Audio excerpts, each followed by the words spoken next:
Selanjutnya, peserta dengan nomor urut 20, delegasi dari Pondok Pesantren Nurul Iman 3 Seragi, atas nama Muhammad Habibi Mukorobin, dipersilahkan.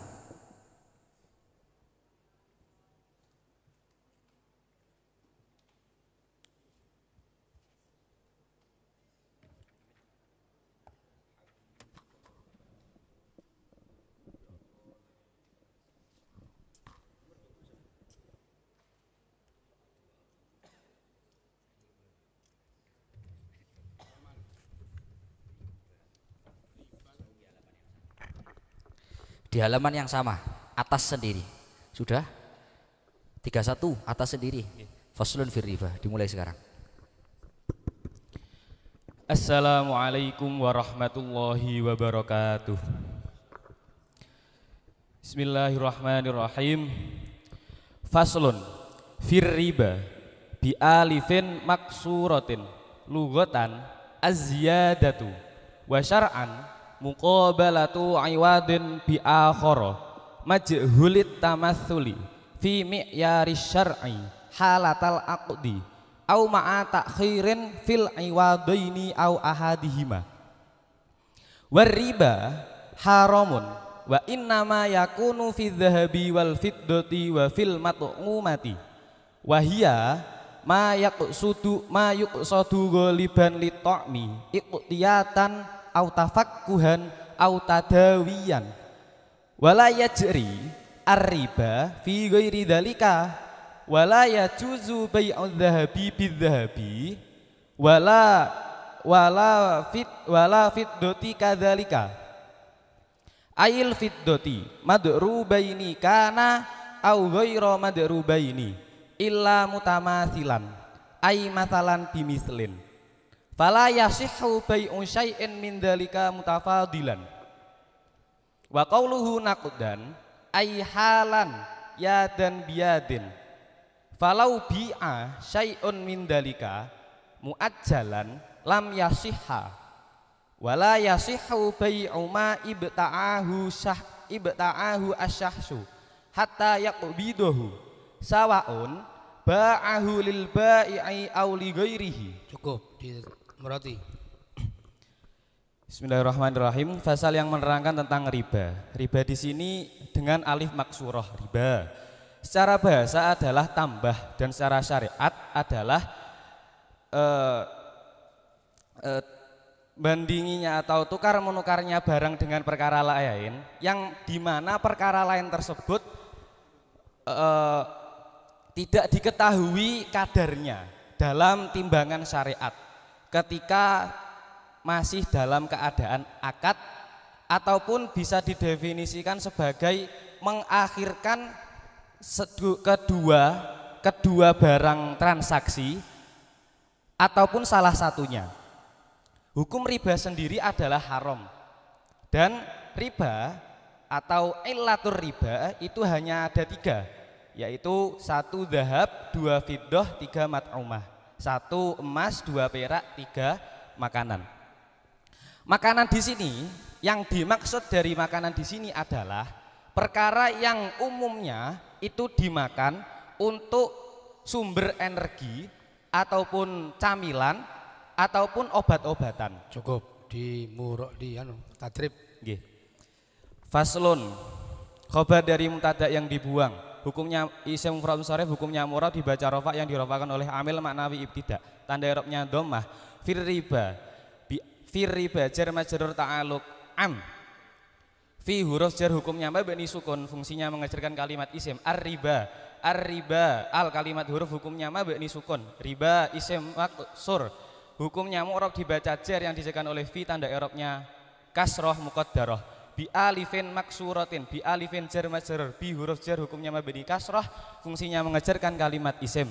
Alifin majrur, isim mufrad munsharif atau isim adat, hukumnya mu'rab dibaca jar yang dijelaskan oleh ba, tanda i'rabnya kasrah. Maksur bi alifin maksuratin naat, isim maf'ul dari fi'il muta'adi, hukumnya mu'rab dibaca jar yang dijelaskan oleh menjadi naat. Ada 2 qaul. Lughatan az-ziyadatu Lugotan naza khofit aziyadatu, khobar dari mubtada yang dibuang, al kalimat huruf hukumnya mu'rab, dibaca rofa yang dirofakkan oleh amil maknawi ibtida, tanda i'rabnya dhammah, wa syar'an wa huruf atau hukumnya mabni fathah. Syar'an naza khofit, muqabalatu iwadin, muqabalatu masdar isim mufrad musharif, hukumnya mu'rab, dibaca rofa yang dirofakkan oleh amil maknawi ibtida, menjadi mudhof, fungsinya mengecerkan mudhof ilaih. Iwadin mudhof ilaih. Perhatikan, riba itu muncul dari sebab apa? Dari sebab 3, atau kalau dimaksud di qasru itu ada 2. Bukan. Jadi muawadah itu kan asalnya kan boleh-boleh saja. Nggih. Tapi kenapa kemudian diarahkan karena ini adalah riba gitu loh ya? Nggih. Karena itu ada ilatnya. Apa? Ya ilatnya karena itu majhulit tamatsul atau tidak diketahui kadarnya secara jelas, secara timbangan syariat, ataupun muncul dengan ilat kedua belah alat transaksi itu diakhirkan. Berarti cuma saya masih belum dong. Majhulit tamatsul itu gimana prakteknya? Kok bisa menemukan riba? Majhulit tamatsul itu tidak diketahui kadarnya secara jelas. Langgi, itu cara sampean jelasna iku piye gampangane. Sehingga itu ini riba karena ada unsur majhulut tamatsul. Gimana? Nggih. Seumpami kula tasawurne nggih. Nggih, monggo. Ada emas nggih. Ada emas dan emas. Itu kan kalau kita kita jual belikan, itu kedua belah kadar ini itu tidak bisa diketahui secara jelas kadar per persennya itu gimana. Segini aja lah. Yang paling mudah ya. Kalau emas nanti kan ada kadarnya sekian kan. Sekarang kayak matumat aja lah. Matumat kayak beras, gula, minyak. Ini kok bisa masuk ke riba itu tadi katanya majhulut tamatsul, itu prakteknya gimana? Prakteknya makan dibeli makanan. Iya, saya tahu. Cuma kenapa kok sehingga dikatakan riba gitu loh?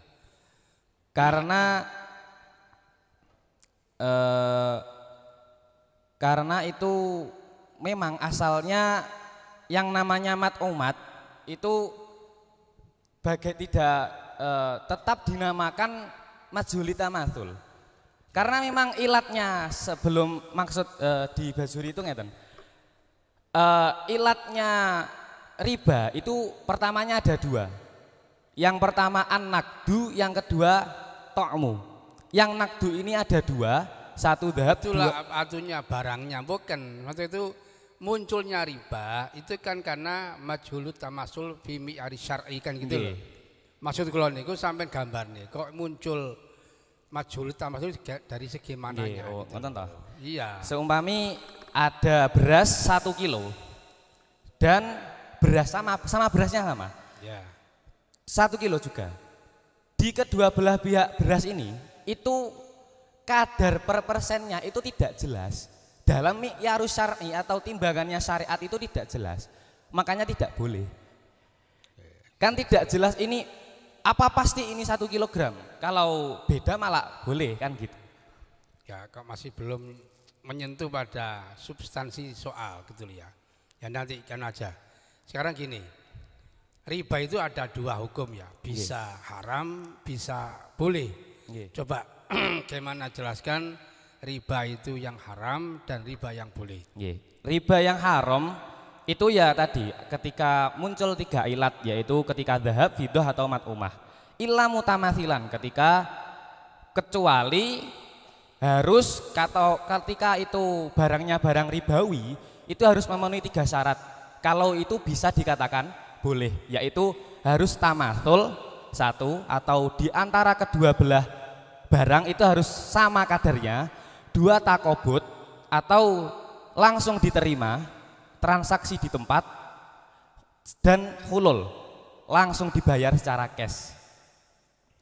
Praktek yang boleh ya. Nggih, praktek yang walaupun boleh. itu riba tapi boleh. Boleh. Nggih, sampun cekap. Riba. Riba itu ada berapa, Mas? Riba ada 4. 4. Apa saja itu? Riba kordu, riba yat, riba nasak, riba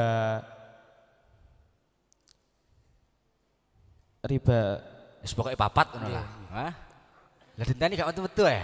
riba yat, riba nasai, riba nasak, riba kordu, setunggale engkas. Wis, pokoke ini gula. Sembuh papat pokoknya. Engko store nang jowo ora apa-apa wae nang jowo kok wis mari. Sekarang pertama masalah ribal qard. Nah, nggih. Masalah hutang itu sebenarnya saya hutang uang ke sampean, Mas ya. Saya hutang uangnya 50.000 Mas buat beli rokok. Saya kebetulan nggak bawa uang cash gitu. Saya pinjam uang 50.000. Pada saat yang mengembalikan, saya kasih uang sampean 70.000. Ini riba enggak? Enggak. Kenapa enggak? Karena syaknunya itu dari panjenengan, sanes dari kulo. Maksudnya gimana? Kalau kulo bilang ngeten, saya utangi kamu dengan syarat kamu harus membalikan saya 100.000. Itu namanya riba kordu. Oh gitu. Kalau panjenengan inisiatif untuk memberikan saya membalikan 70.000 atau 1 juta itu kan kata sampean yang penting syaknunya bukan dari pihak mukrid. Gitu ya. Sekarang kalau misalkan ya tetap seperti yang saya sampean omongkan tapi dari pihak mustakridnya. Itu apakah enggak riba? Saya ngomong ya, Mas saya pinjam uangnya 50.000. Nanti tak kembaliin 70.000. Itu riba enggak?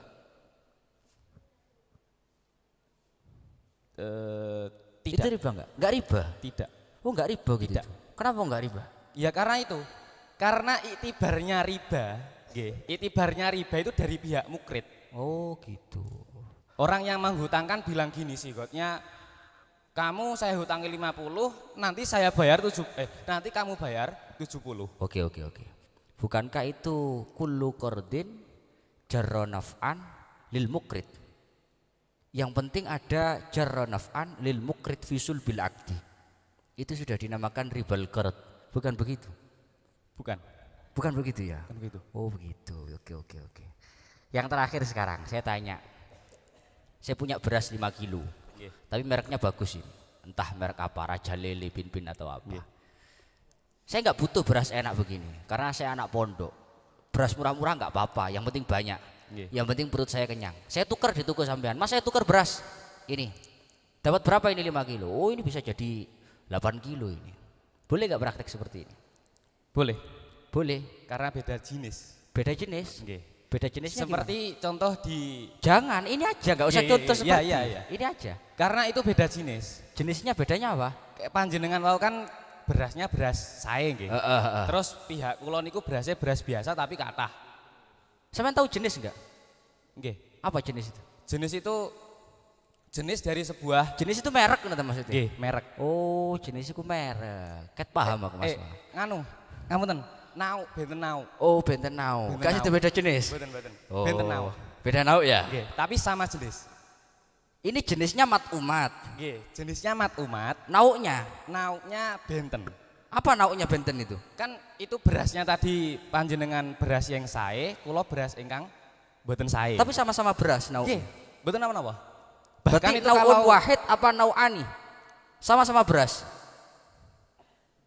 Nauani itu. Nauani. Oh, enggak nauun wahid ini. Mboten. Oh gitu. Ya sudah. Terima kasih Mas, terima kasih. Akhirul qauli wassalamualaikum warahmatullahi wabarakatuh.